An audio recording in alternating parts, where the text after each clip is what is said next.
这个荒废已久的酒店一直流传着30年前一个小女孩离奇失踪的故事，从此再也没人见过她。而今天3个小孩来这里探险了，带头的小胖首当其冲走了过去，他来到窗户旁擦了擦。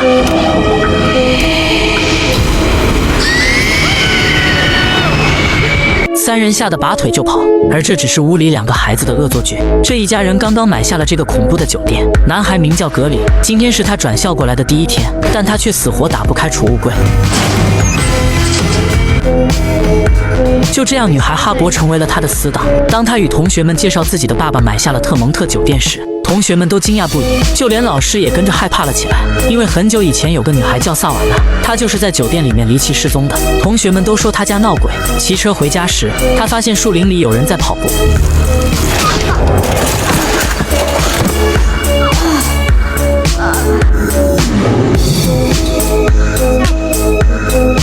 随即，女孩把她送回了家。作为主人的格里带她参观了地下室。当挪开东西的时候，竟看到了一个地下通道，这令2人惊讶不已。随即穿过了橱柜，打开了大门。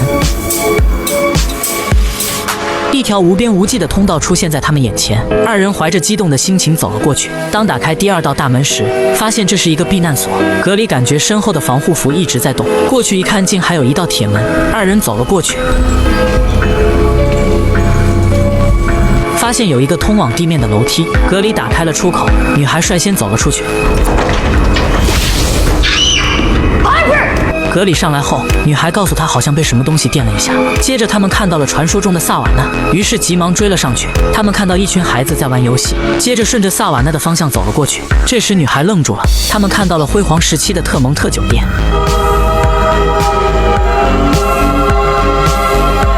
2人不敢相信自己的眼睛，惊讶地看着眼前的一切。Like we stepped back in time. Bennett, pay attention. Sorry. 而格里发现这个男孩正是自己的父亲，2人意外地通过地道穿越回了过去。他诧异地看着自己的父亲。当工作人员驱赶他们时，格里取下了爸爸行李箱上的名片。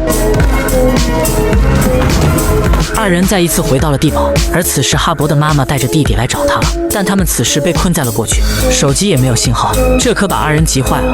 2人再次回到地堡并锁好门，穿过隧道回到了家里的地下室，而此时手机也有了信号。当格里的父亲发现他们时，他们顺利地赶了回来。格里看到中年的父亲时，心里若有所思。哈勃的妈妈接到了自己的女儿，看来他对格里一家并没有什么好感。在门外，妈妈对他说 Bad things happen to your baby.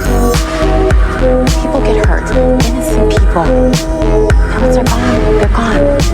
而他似乎知道这个酒店的秘密。当几人走后，格里的父亲正通过玻璃偷窥着他们，显然他有着不可告人的秘密。第2天上学的时候，格里拿出了昨天穿越回特蒙特酒店时父亲行李箱上的名片，而仅过了1个晚上，他已经老化得不成样子了。2人准备晚上再一次穿越回去，查清楚萨瓦纳失踪的真相。当天，格里的爸爸找到了哈勃的母亲，而2人小时候是非常要好的朋友，却因为一些事情改变了彼此的命运。当父亲在修理吊灯时，格里问他是否认识萨瓦纳，而父亲却说并不认识他。晚上2人如约而至，来到了地堡。细心的女孩找到了30年前的服装，让他穿好，以防让他们暴露身份。2人准备好后，哈勃打开大门，让格里先上。男孩也感受到了电击的刺痛感。当2人上来的时候，这里已经是深夜了。他们看到萨瓦纳拿着手电跑了过去，于是急忙跟了过去。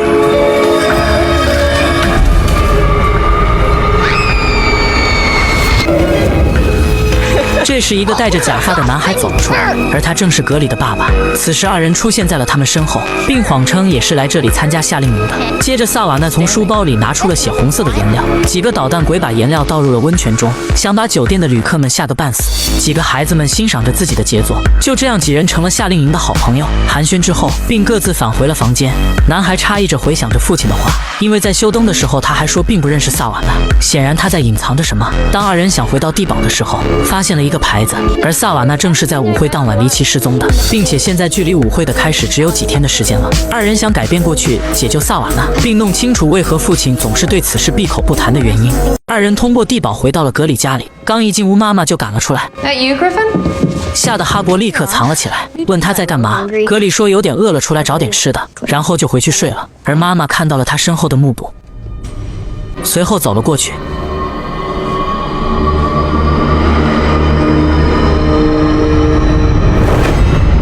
第二天，格里在抖音超智能引擎上搜索着30年前萨瓦奈的线索，却听到了奇怪的声响。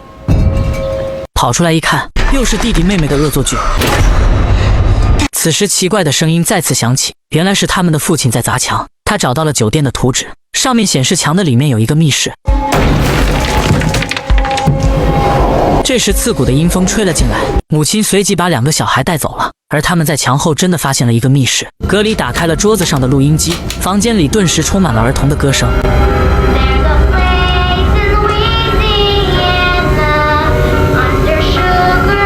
父亲听到后表现得异常激动，关机没用，就把电源断掉，还差点电到自己。当格里问他这是什么歌曲时，他的父亲又表现得十分淡定，并把他哄走了。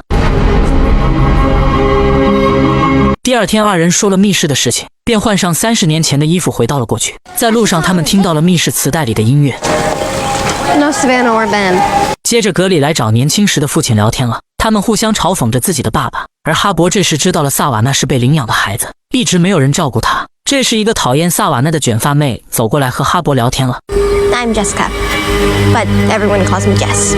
而她正是自己的妈妈。这时，2人才意识到自己的爸爸和哈勃的妈妈2个人很久之前在夏令营就认识了，并且他们2人直到现在也没有跟后辈提过夏令营的事情。于是他们决定回去之后把穿越回过去的事情告诉大人。这时，地面上的弟弟妹妹已经把整栋楼有阴风的地方标注了出来，而父亲却告诉他们这很正常，屋子里并没有鬼。上来后，格里和妈妈说了父亲认识萨瓦奈的事，以及他们穿越回去的事，而母亲却禁止了他和哈勃再去那个地下室。女孩回到家问了妈妈当年是否去了那个夏令营，而她却矢口否认，说自己并没有去过。当晚，哈勃从窗户溜进了格里家，在2人正在商量该怎么办时 Do you feel that?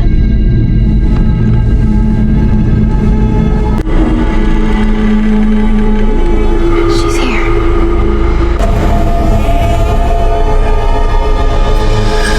这个男人砸开了恐怖酒店的墙壁，竟发现了隐藏的密室。不料当晚便有什么东西找到了他的儿子。第二天，父子俩在聊天时，一辆车开了过来，他是格里的爷爷，但他却说你们都不该来这里。接着，格里的弟弟妹妹从地下室找到了摄像机，2人想把萨瓦纳的鬼魂拍下来。哈勃猜想昨晚的那阵阴风应该是萨瓦纳，他在用他的方式催促着2人加快破案速度。于是2人再次穿越过去。女孩看到自己的妈妈杰斯正在与萨瓦纳吵架。You're going to keep getting in trouble, and it doesn't mean you actually are. 2人不欢而散。接着2人分工去找各自的父母询问情况。格里认真地听着父亲自编自唱的歌曲，并感到年少的爸爸非常有才华。哈勃和妈妈聊着萨瓦纳的事，杰斯表现得一副吃醋的样子，并且极其讨厌他，认为萨瓦纳特别假。就这样，2人一无所获地赶了回去。接着2人的妈妈火药味十足地谈了起来，他们商量看好各自的孩子，让2人不再往来。而当天2人在学校相遇了，女孩以事假为由，已经帮他和格里请好了假，于是又一次穿越回来。而这里正在举办着才艺秀，他看着自己的爸爸演奏时激动不已。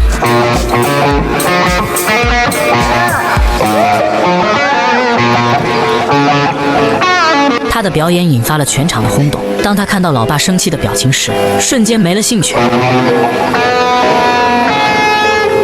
父亲严肃地批评了他。这时，萨瓦奈的歌声响起。There's a place in Louisiana. 而正是密室的磁带。他的表演再次引燃了全场，这让杰斯瞬间失去了笑容。随即他宣布了比赛的结果，而冠军却是格里的爸爸。他自己感觉非常不可思议，但哈勃却看出了其中的端倪。他知道是母亲杰斯作弊了，因为他非常讨厌萨瓦纳。二人回到了现实，听到了爷爷与父亲的对话。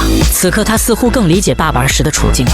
哈勃这边旁敲侧击地问了妈妈，碰到讨厌的女孩该怎么办？而母亲的反应令他更加疑惑了。二人随即打视频通消息，他认为母亲做了过激的行为。 Harper Marie, do you have something you need to tell me? You skipped school today? Griffin, I just got off the phone with your principal. You're grounded.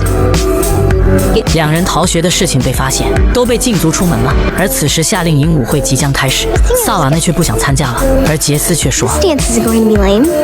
You have to be there. Trust me. It'll be a night to remember. 电视上播放着30年前的今天，萨瓦纳参加完舞会后离奇失踪的事情，而今天正是他失踪30周年的纪念日。两个孩子放学后计算着时间，因为还有5个小时夏令营的舞会就要开始了。哈勃的妈妈给了弟弟10块钱，让他看着姐姐。随即便急匆匆地出门了。而姐姐开了20元的高价，随即也出门了。就这样，2个孩子再次穿越回了过去。格里还带着平板电脑过来了，里面提前下载好了萨瓦纳失踪的报道。哈勃给杰斯带来了未来的口红，他涂上后高兴极了。接着他拿出一个小包，随即告诉哈勃今晚他需要一个搭档。而此时黑妈过来查岗了，看到他在熟睡，就关门走了。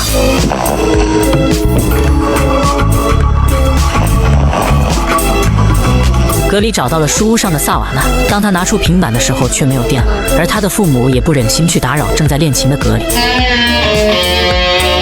3人准备好后就去参加舞会了，但几人不知，正有一双眼睛在无时无刻地盯着他们。舞会上，杰斯看到萨瓦纳就表现得极其讨厌。接着，哈里在舞会上即兴来了一段，显然这30年后的舞蹈一般人都看不明白。Nice try. 舞会到了最后时刻，杰斯拿出了他的小包。It's time. Side A, please. 他自信地想邀请格里的爸爸跳舞。I love this song. Do you want to dance? Hey, why not? 就这样，杰斯被萨瓦内呛了舞伴。他看见2人在一起跳舞，气急败坏地走了出去。而哈勃和格里为了保护萨瓦纳，也进入舞池，随着音乐跳了起来。这时，杰斯跑了回来，询问为什么他一直笑。杰斯觉得很没面子，因为只有哈勃知道他要约格里的爸爸跳舞的事。就这样，他与哈勃结仇了。而此时，窗外竟有一个神秘人一直在盯着他们。舞会结束后，几个人参加了篝火晚会，工作人员讲述了丛林野人的恐怖故事。这时，杰斯坐在了萨瓦纳的身边，并一直嘲讽着他。当哈勃给格里擦出脸上的巧克力后，再一回头，杰斯、萨瓦纳和本都不见了。2人急忙回宿舍去寻找，但舍友并未见他们回来，随即准备去酒店寻找。其实3人正在书屋打赌。 Spend the rest of the night in the basement with the ghost and whatever else is lurking around the hotel. 萨瓦纳并没有回应，但他的心中已经有了答案。当杰西赶回酒店时，2人找到了他。杰斯叫来了酒店的工作人员。他看到2人被带走后，高兴地笑了出来。就这样，2人被控制住了。而此时，距离萨瓦纳失踪只有1个小时的时间了。2人竟被困在了酒店办公室。他们自曝了父母的姓名，可负责人并没有查到他们的父母。就这样，2人被监控了起来。而深知酒店布局的格里挪开柜子，就发现一道暗门，随即逃了出去。书屋上的萨瓦纳和本拿出了零食，准备今晚在这里过夜。而另一时空格里的弟弟妹妹知道今天是萨瓦纳的30周年纪念日，特意准备了零钱和那个年代的明星照片，准备迎接他的到来。这时2人的头都灭了。 Maybe she's busy. You're right. 恰巧刚刚穿越回来的格里和哈勃看到了他们，并恶搞了2人。 Oh, you're here. We know. Show yourself. 但刚刚回来的哈勃却不甘心，他认为并没有成功解救萨瓦纳。格里想起来，萨瓦纳是第2天早上才被发现失踪的。正当2人要赶回去时，灯却灭了，而2个小鬼正在观看录像时发现了异常。 Wait. See that? 他们发现了镜头中出现了一个人。此时，哈勃的妈妈发现了他的小伎俩，随即知道他去了特蒙特酒店。当2人穿过隧道跑到酒店时，发现传送门失效了。2人的父母找到了他们，这才得知整个小镇停电了。而此时，另一个时空的萨瓦纳趁着本睡着时，自己溜了下去。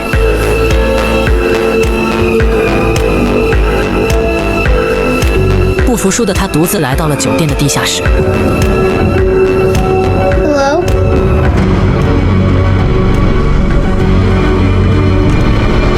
哈勃和格里再一次被父母禁足了。第2天，黑妈问他是否有事情在瞒着他，却被哈勃反问了。 Understand how you can expect me to be honest when you're not. 这时，格里给他发信息，来电了，这意味着传送门可以使用了。哈勃偷偷溜进了格里家，2人互换了眼神。 再次出发了，这次回去他们誓不罢休，而这也是真正意义上的离家出走。 Let's do this. 2人穿越过来找到了本，并询问他篝火晚会后萨瓦纳究竟做了什么，而他却一问3不知，似乎在隐瞒着什么。这时2人发现所有人已经开始搜寻萨瓦纳，有在湖里找的，有在树林里找的，而整个搜救工程，格里的父亲却显得心事重重。 30年前，这几个孩子打赌，你绝对不敢去酒店的地下室住一晚。当晚，女孩便独自来到了地下室。接着，诡异的事情便发生了。哈勃的妈妈又来找她了，而2人已经穿过时光隧道，来到了30年前。前。随即无奈的家长们选择了报警。酒店的人员以及夏令营的学生正在地毯式的搜寻着他。当警察给工作人员做笔录时，他说昨晚看到了2个陌生的孩子，而此时他发现了躲在树后的2人。Now we run. Not so fast. 另一时空，黑妈看着他们夫妇2人，心里顿感不适。警察来了，告诉他们正在增派更多的人手搜寻，请他们不要着急。2人被30年前的警察带走了，并将通知他们的父母来带走他们。而此时车里的电台响了起来。Dispatch, rescue found something in the lake. We need you to return to the Tremont. 所有人都屏住呼吸，焦急着等待工作人员的打捞，而本似乎在担心着什么。当他听到是个睡袋时，才松了一口气。杰斯问他怎么了，他欲言又止地走了，而杰斯也看出了他有所隐瞒。车上的2人听到了电台说 Just an old sleeping bag. 这时哈勃看到了本，2人疯狂呼喊着他。显然本听见了他们的呼叫，但却径直地走了进去。他来到酒店的地下室，呼喊着萨瓦奈的名字，但却一直没有人回应。杰斯跟随他来到了地下室，2人吵了起来。这时杰斯才知道，原本他认为开玩笑的赌注，而萨瓦奈却真的去做了，所以才导致他离奇失踪的。上完时他碰到了父亲，身为家长的爸爸也知道了夏令营丢失孩子的事，而格里却说。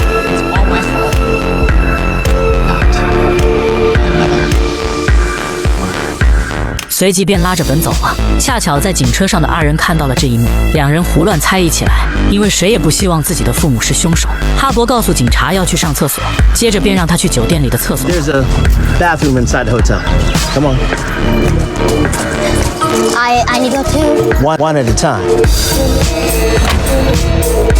过了一会，厕所内的哈勃没有回应警察叔叔的话，结果他闯了进去。Come on. 哈勃借机就走了格里，2人找到了杰斯，知道了他们打赌萨瓦奈独自在地下室1晚的事情。2人怀疑萨瓦奈并没有被害，而是和他们一样发现了穿梭时空了。接着他们来到了当年酒店的地下室，发现了传送门，这样就能解释当年萨瓦奈失踪的事儿了。2人走进了当年的隧道，而他们这次却穿越到了60年前。1960? 现在酒店正在装修时期，工作人员表示并未见过萨瓦纳。而此时哈勃通过窗户看到了房子里面有人。 Wait, someone's inside. Savannah! 而离奇失踪的萨瓦奈真的在这里，但他却以为是本的恶作剧。当2人告诉他这是1960年时，他却仍然不信，觉得这一切很离谱。而这时狂风大作，2人来不及多想，带着萨瓦纳就往回跑。 Where's Savannah? She was right behind me.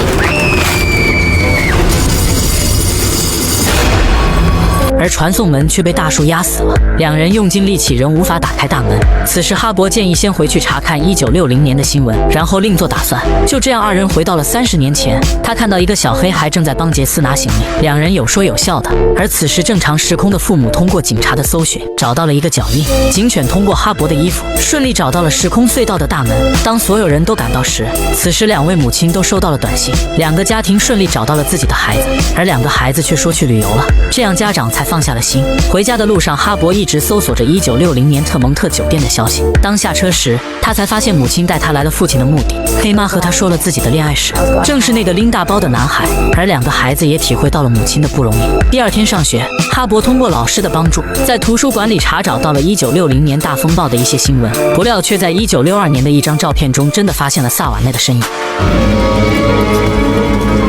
Savannah.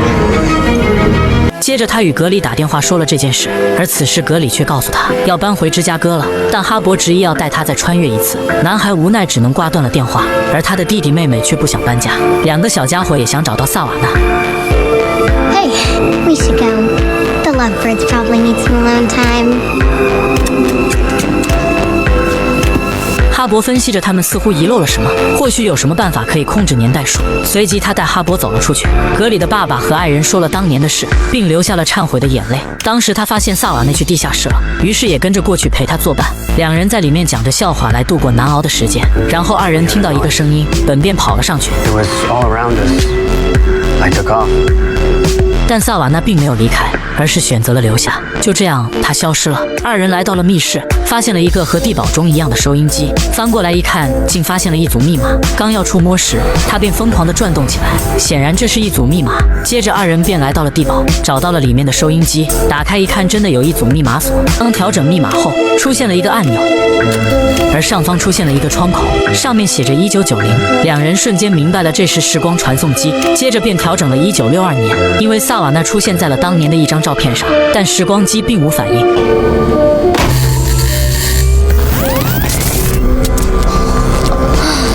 二人成功来到了1962年的特蒙特酒店，而门口的保安却因为哈勃的肤色拒绝了他们的进入。不料萨瓦奈真的出现在了这里，而身为孤儿的他，在这里也找到了一位深爱着他的母亲。在1960年那棵大树压住舱口之后，他便独自返回了酒店，随后便认识了愿意收留他的爸爸妈妈。就这样，他们变成了一家人。哈勃和格里也交代了自己来自2020年，但萨瓦奈却不信。二人随即说了自己的父母正是本和杰斯，两个父母正因为当年打赌的事而后悔不已。当格里想带萨瓦纳回去的时候，他却犹豫了，因为他从未感受到有如此真爱他的人。于是三人告别了，萨瓦纳也得回家了。I better go. Good luck with your parents. You too. Bye, Savannah. I just had an idea. 哈勃找到了格里的爸爸，说他在树屋上玩摔下来了。当父亲赶到时，看到格里没事才踏实了下来，随即看到了自己当年的罐子。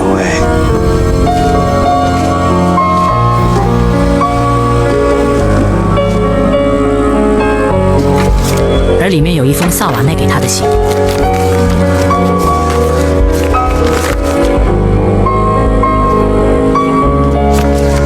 信中写了对他的期许，并要坚持自己的梦想，让他不必自责。我们都要勇敢地生活下去。就这样，两人悬着30年的心终于放下了。两个孩子看到父母完成心愿，非常高兴。回到家，哈勃的妈妈对他说：“如果你的爸爸知道这件事该多好。”而此刻，哈勃似乎在思考着什么。当晚，他便独自来到地下室，调整到父亲出车祸的那年，成功的穿越过来了。他想搭个便车，但却惊讶地看到了自己的父亲。Hey, what's up? You need some help?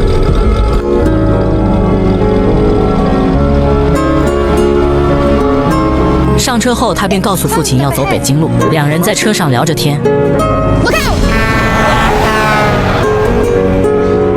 就这样，哈勃帮父亲化险为夷了。他听着父亲夸奖他的两个孩子。 Turning into the family convenience. It's really nice meeting you, Marie. 就这样，两人分开了。而这是他第一次拥抱自己的父亲。在家里的弟弟妹妹看到摇椅自己动起来了，显然这屋子里还有别人。Savannah? Is it you?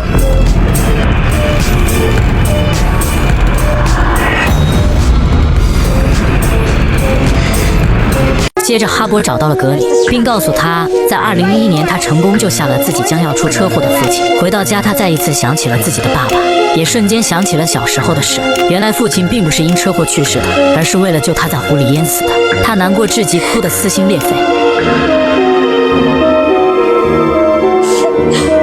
两个孩子叫来了哥哥格里，并一起等着摇椅再次摇动。因为等了太久，两个孩子饿了，便出去找吃的。而此时，椅子真的自己动了起来，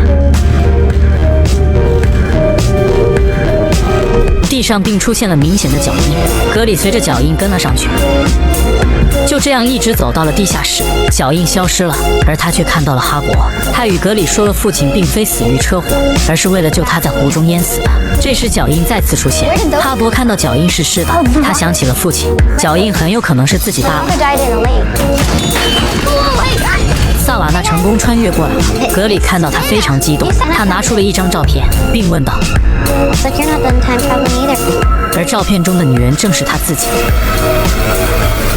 萨瓦纳说是在墙缝里找到这张照片的，三人便分析着脚印是谁的以及照片的由来，并决定要找到事情的真相。随即便带着萨瓦纳来到了地堡，并把时光机调整到了1930年。穿越过来之后，他们来到了那时的特蒙特酒店，而当时这里只是一户人家。三人便悄悄地溜了进来，听到了屋子里面播放着音乐，几人顺着声音的方向走了过去，并在屋里发现了地堡的时光机。